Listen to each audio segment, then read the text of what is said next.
Friends, education અડ્ડા 71 YouTube ચેનલમાં આપ સૌનું હાર્દિક સ્વાગત છે.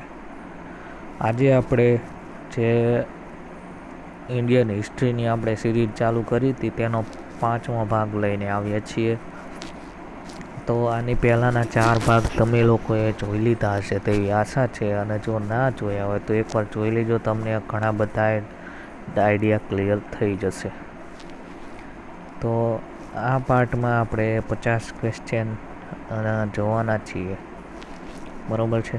તો જોઈએ શું છે આજના ક્વેશ્ચન. 8મી જાન્યુઆરી 1924ના રોજ બોરસદ તાલુકામાં કયા પ્રાંતના ગૃહમંત્રીએ વેરો રદ કર્યો હતો? તો મુંબઈ પ્રાંત આવે તેમાં. પછી મુસ્લિમ લીગના કેટલા સભ્યો 1946ની વચગાળાની સરકારમાં જોડાયા? 5 સભ્યો. કેબિનેટ મિશન ભારતમાં ક્યારે આવ્યું હતું? 1946માં. ચોથો પ્રશ્ન, ગોળમેજી પરિષદ ક્યાં ભરવામાં આવી હતી? તો લંડનમાં. ઇંગ્લેન્ડમાં ભરાયેલી કુલ 3 ગોળમેજી પરિષદમાંથી કોંગ્રેસે કઈ પરિષદમાં ભાગ લીધો? 3જી માં. કયા વર્ષમાં હિન્દ સરકારના ધારાની જાહેરાત કરવામાં આવી હતી? ઓગસ્ટ 1935.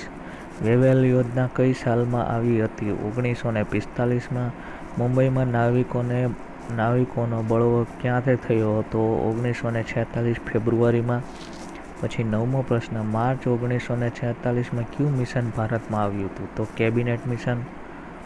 પછી 10મો પ્રશ્ન, કોની સમજાવટથી નૌકા સૈનિકો સરકારને શરણે થયા હતા? સરદાર વલ્લભભાઈ પટેલની. પછી કોણે વચગાળાની યોજના જાહેર કરી હતી? વેવેલની યોજના. વેવેલ કોણ હતો? તો હિન્દના વાઇસરોય હતા. 13મો પ્રશ્ન, ઇંગ્લેન્ડની સરકારે ક્યારે એકાએક ક્રિપ્સ દરખાસ્તો પાછી ખેંચી લીધી? એપ્રિલ 1942માં. જાપાને કયા દેશ સામે ડિસેમ્બર 1941માં યુદ્ધ જાહેર કર્યું? યુનાઇટેડ સ્ટેટ્સ ઓફ અમેરિકા સામે.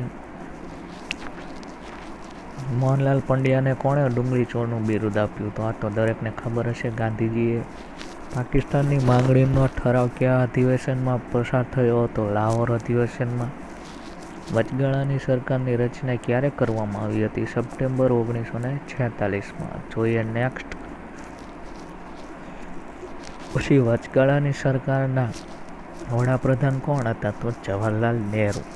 બંધારણ સભાની રચના માટે ક્યારે ચૂંટણીઓ યોજાણી? 1946માં જુલાઈમાં.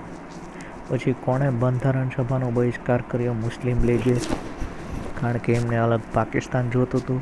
ભારતના વાઇસરોય તરીકે વેવેલને સ્થાને કોને નીમવામાં આવ્યા હતા? લોર્ડ માઉન્ટ બેટનને. પછી કયા વર્ષથી આપણે 26મી જાન્યુઆરીના દિવસે સ્વતંત્ર દિવસની ઉજવણી કરી છે? 1930થી. બંધારણ સભાના પ્રમુખ કોણ હતા? રાજેન્દ્ર પ્રસાદ. કઈ યોજના પ્રમાણે ઇંગ્લેન્ડની સાંસદ જુલાઈ 1947માં હિન્દ સ્વરાજ ધારો પસાર કર્યો? માઉન્ટ બેટન યોજના. માઉન્ટ બેટને ભારતના વાઇસરોયનો હોદ્દો ક્યારે સંભાળ્યો હતો? માર્ચ 1947માં સંભાળ્યો હતો. પછી કોની સૂચનાથી વેવેલે વચગાળાની યોજના જાહેર કરી હતી? તો ક્લેમેન્ટ એટલીની. પછી 27મો પ્રશ્ન, કઈ યોજનાનો હેતુ ભારતના ભાગલા પાડ્યા વગર ભારતને પૂર્ણ સ્વરાજ આપવાનો હતો? તો કેબિનેટ મિશનનો. બંધારણ સમિતિના અધ્યક્ષ બાબા સાહેબ આંબેડકર, આ તો દરેકને ખબર જ હશે. પાકિસ્તાનની રચના ક્યારે થઈ હતી? 14મી ઓગસ્ટ 1947. પછી રાજા રામમોહન રાયનો જન્મ કઈ સાલમાં થયો? 1972માં. પછી ઈસવીસન 1972માં બંગાળના હુગલી જિલ્લાના કયા ગામમાં રાજા રામમોહન રાયનો જન્મ થયો? રાધાનગર. રાજા રામમોહન રાયને કોણે રાજાની પદવી આપી હતી? દિલ્હીના મુગલ બાદશાહ. રાજા રામમોહન રાયનું મૃત્યુ બ્રિસ્ટોલ મુકામે થયું હતું. પછી સાધારણ બ્રહ્મ સમાજની સ્થાપના ક્યારે કરવામાં આવી હતી? 1878માં. રવિન્દ્રનાથ ટાગોરના પિતાનું નામ? દેવેન્દ્રનાથ ટાગોર. રાજા રામમોહન રાયના અવસાન પછી કોણે બ્રહ્મો સમાજની આગેવાની લીધી? દેવેન્દ્રનાથ ટાગોર. પછી પ્રાર્થના સભાને સમાજે કયું સામયિક શરૂ કર્યું હતું? સુબોધ પત્રિકા. પછી ઈસવીસન 1925માં એકેશ્વરવાદનું શિક્ષણ આપવા માટે કોણે કઈ કોલેજ શરૂ કરી હતી? વેદાંત કોલેજ.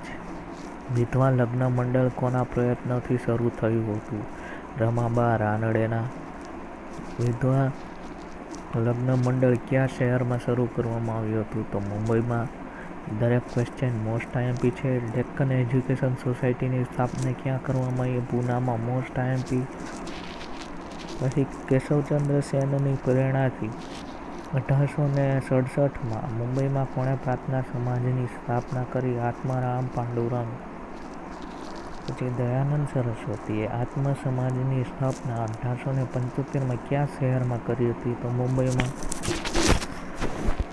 રામકૃષ્ણ પરમહંસનો જન્મ કલકત્તાના હુગલી જિલ્લાની કયા ગામમાં થયો હતો? કામારપુકુર. પછી સ્વામી વિવેકાનંદનું મૂળ નામ શું હતું? નરેન્દ્રનાથ દત્ત. સ્વામી વિવેકાનંદનો સમયગાળો 1863થી 1902. અને હરદ્વાર પાસે કાંગડી ગુરુકુળ કોણે સ્થાપ્યો હતો? સ્વામી શ્રવણદે. તો મિત્રો આ હતા આપણી હિસ્ટ્રીના પૂછાઈ શકે તેવા ક્વેશ્ચનની સિરીઝનો આજે આપણે 5મો ભાગ આજે જોયો આપણે 5મો ભાગ. તો હવે નેક્સ્ટ લેક્ચરમાં હું 6થો ભાગ લઈને આવીશ.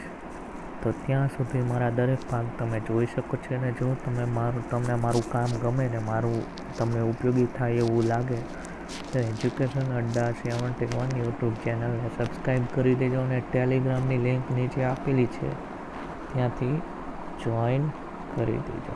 તો મળીએ નેક્સ્ટ લેક્ચરમાં.